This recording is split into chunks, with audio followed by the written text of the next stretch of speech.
Normally the problems you have pulling the dowel pins out of a Mopar block are the fact that the block is 50 years old. So it just may not give it up right away. And I often have to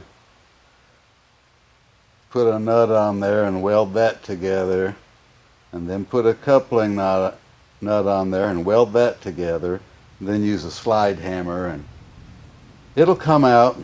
You may break the weld a few times. I'm not saying it's going to be easy, but even the worst ones come out eventually. The collets, the things that we use to pull these, a collet is made for a specific size. I don't really know what the size range is, but it's very narrow. And the collet, when you tighten it down, when you put this on there and tighten it, it comes down on that diameter. And so the collet is only good for that diameter. If you tried to stick too small a part in there, then you'd be like that and you'd be holding it on the tips. If you put too big a part in here, you'd only be holding it back here, because it has to come down parallel to the sides here. So this makes it a little more difficult for a Mopar, because collets, or dowel pins shall we say, and these removal tools, dowel pins are made to be 3/16, quarter, 5/16, half, whatever they are.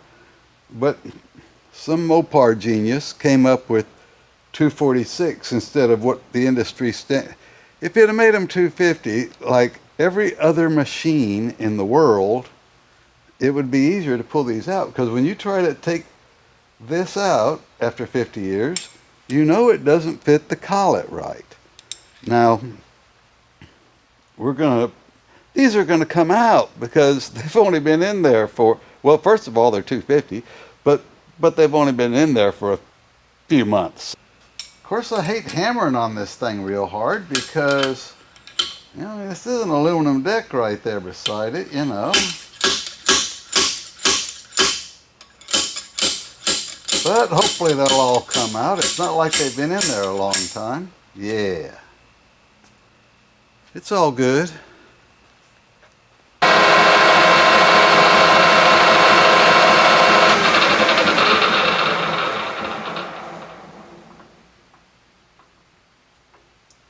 Okay. Now, I'm sure you're not impressed with my blueprint, but that's all we're doing. We're taking this 250 drill rod, turning it down to 246, where it sticks out the same amount those were sticking out, and then chopping it off to the same length as what they were originally.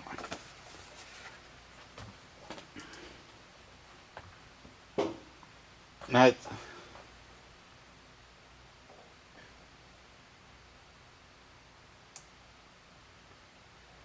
well, I missed it, a thou 240, 245, but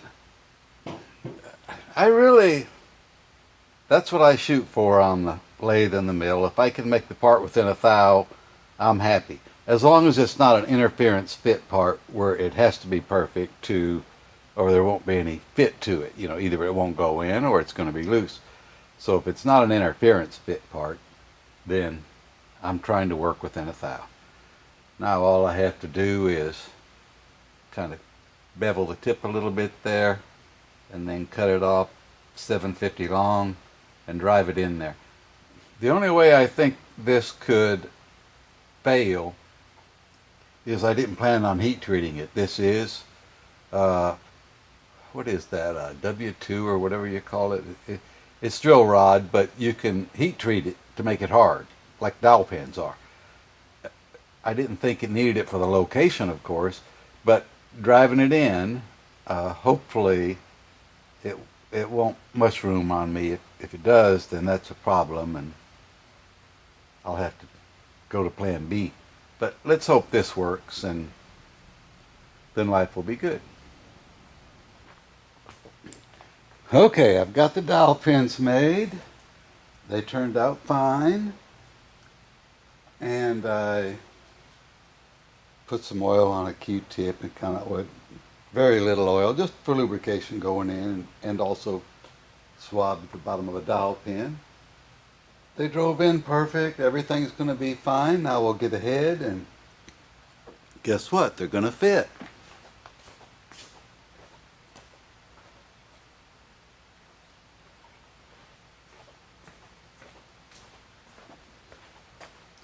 I mean, heads fit on blocks, right? I mean, that's not exactly rocket science. Wow. Wow.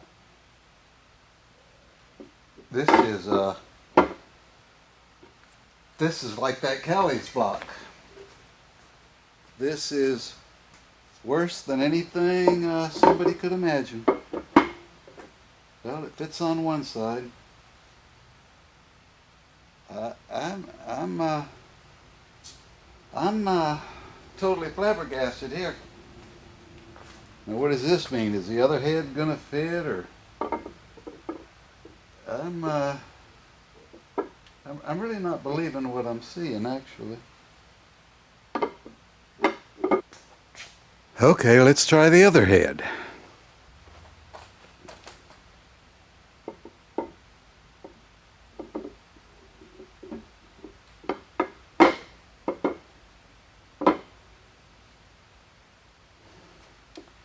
Now, let's try the KB head.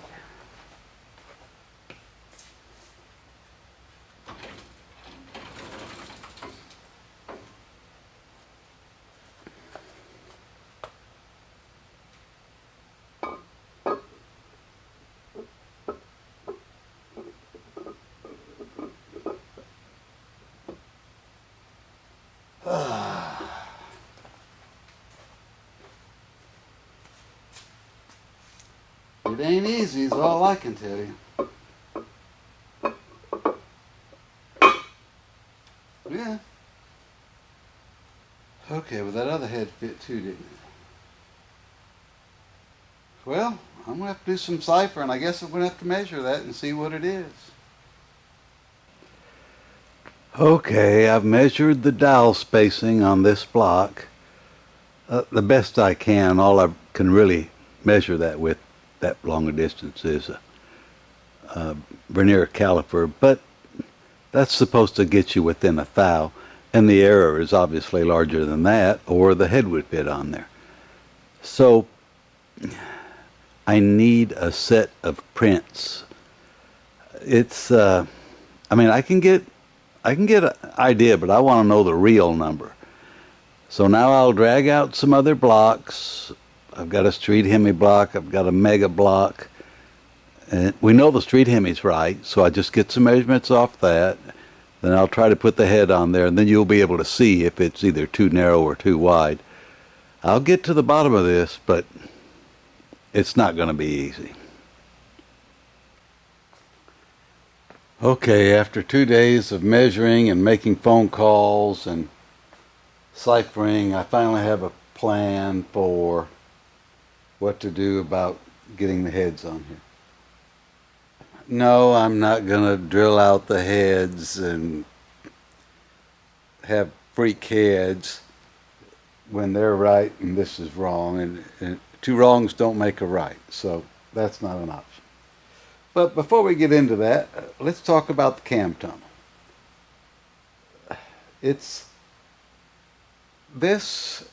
The front was 2 thou tighter than the tight spec. They give you a wide spec here. You get a thou spec, plenty of room to hit the right number. The mains on a Mopar are only a half thou spec, so that's a little tighter area to work in. But you got a thou spec here. This is 2 thou under the tight spec. I hate to admit the hillbilly method of how I got that bigger, but let's forget that. So now we're on the number 4 cam journal. It is a thou bigger than the high spec. Well, people with aluminum blocks, they worry about spinning cam bearings anyway because it's got a little more expansion, you know. So that sounds bad. So what are you going to do about that? So Ray told me for $50 I could get this super glue and do that number 4. He said put the cam bearing in with that. He said I know if you put them in with that, they're really hard to get out. So it must have a pretty good grip. So that's what we're going to do on number 4. Number 1, I think I've got it enough. I hate to admit this, but I used a 3-leg Chinese, what is that, a master or a wheel cylinder hone to, I didn't know what else to do. I mean, I've got fancy honing equipment for cylinders and line bore and lifters and pins and rods, but that takes something else. I told you about how they drill these for the rocker arm oiling. They drill it straight into the lifter galley now, so that's quite a huge amount of oil up there. They tell you to put some kind of restrictor in there, but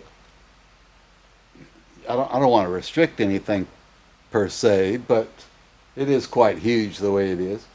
So when I called Tim on the first block I bought and said I didn't get any restrictors, but I thought they'd come with the block, but I guess he doesn't think that way. So I've got to make something. Luckily, I had these aluminum bolts laying around. It's just a regular 5/16 thread, so I looked all over the internet trying to find some type of brass set screws or something where I could screw it in there. But I didn't have any luck. I drove all the places around town. Of course, they didn't have anything either. So I'm just going to drill this and cut it off and then groove a slot across the top to stick it in there with a flathead screwdriver, and that'll be fine. It'll all work. But now we're down to, what about the heads? Okay, I measured the other blocks in here, and I made lots of phone calls, and finally one guy who knows gave it up and told me the real number is 19,440. So these are 19,434 spacing, 19,434. And they're only 6 thousandths off, but as you saw, that's enough to keep the head from going on, even after putting in 246 dowels, which that's all Tim's fault, this dowel pin thing. But what's really going on here? And I think it's time to take the gloves off and call a spade a spade. The guy that's doing the machine work on these blocks is giving Tim junk. That's what's going on here. This is supposed to be CNC machined. Well, if you program a CNC machine and this spacing is 19,440, guess what? It's going to give you 19,440. That's what it does. Unless the machine is wore out, or the tooling is wore out, or the ball screws or you know what I mean. The machine that they're using for these is not capable of machining something properly. And that's not me saying this. That is L.S. Sterrett and Sonnen, who make the measuring equipment for me to put on here and to measure this. I mean, I've got the best stuff there is, and most all of it's in tenths. All of it I bought brand new. All of it hasn't been touched by somebody else, and it's never been dropped, and I've got standards to check it. I know that it's right. but their machine will not repeat. It will not repeat. The numbers are in here for what it's supposed to bore these holes to, and it will not repeat. It's a bad machine. I don't even know if it can be fixed. Do you remember why I got this block last week? It's because that block there that I bought last year or the year before, the main bore was so far off that I couldn't even use it. It was a thou and a half too tight. These main bearings that you buy are made to work in a hole of a certain diameter, and there's only half a thou range. You can't just shove another bearing in it. You've got a half a thou to work with, and this hole has to be within that half a thou. It's not a variable like it is bearing clearance, where a guy has, I think, streetcars, the low spec on street Hemis is 1.5 thou, or drag racers want 2.5 to 3.5, or top fuel I think is around 5. That's the bearing clearance. The bearing that they bought has to be a hole a certain size. Their machine will not repeat. They're putting in the time, they're doing the labor, but the machine will not repeat. It is incapable of making a proper cut here and a proper cut here. Now the fact that they never check anything, all they had to do is mic that hole and see it was way too small and say, wow, I better do something about that. What happened? Why did that do that? Why is it not the right size? And that should pique his interest to check the other 4. I'm not asking people to go over everything with a fine-tooth comb, but there has to be some type of quality control. He didn't check that. He didn't check that. There's some things you just take for granted that are done properly. Like, how could these not be in the right place? Maybe I won't blame him for checking that until somebody calls and tells him that, and I don't know if anybody has.